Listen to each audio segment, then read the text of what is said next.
পানাগড় কাণ্ডে এবার গ্রেফতার করা হয়েছে নিহত সুতন্দ্রা চট্টোপাধ্যায়ের গাড়ির চালক রাজদেও শর্মাকে। রাজদেওর বিরুদ্ধে বারবার বয়ান বদলের অভিযোগ এনেছিলেন সুতন্দ্রা চট্টোপাধ্যায়ের মা। সোমবার রাতে কাকসা থানার পুলিশ ভদ্রেশ্বর থেকে গাড়ির চালককে গ্রেফতার করে। 24শে ফেব্রুয়ারি পানাগড়ে গাড়ি দুর্ঘটনায় মৃত্যু হয়েছিল চন্দননগরের বাসিন্দা ইভেন্ট ম্যানেজমেন্ট সংস্থার কর্ণধার বছর 27 সুতন্দ্রা চট্টোপাধ্যায়ের। প্রাথমিকভাবে অভিযোগ ওঠে একটা সাদা গাড়িতে করে কয়েকজন মদ্যপ যুবক সুতন্দ্রাদের ইভটিজিং করছিলেন।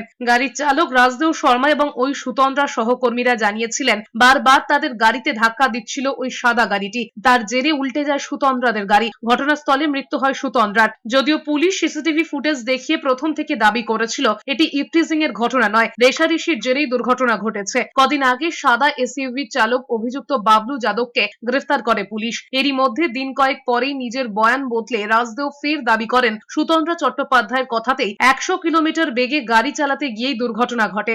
বারবার বয়ান বদল করায় সুতন্দ্রার মা তনুশ্রী চট্টোপাধ্যায় 1 মার্চ চন্দননগর থানায় অভিযোগ দায়ের করেছিলেন। তার দাবি ছিল সুতন্দ্রার গাড়ির চালক, তাদের সহকর্মী এবং সাদা গাড়ির চালক অভিযুক্ত বাবলুর গাড়িতে যারা ছিলেন তাদের সবাইকে তদন্তের আওতায় আনা উচিত। এরপরই ভদ্রেশ্বরের দাসপাড়া থেকে রাজদেওকে গ্রেফতার করা হয়েছে।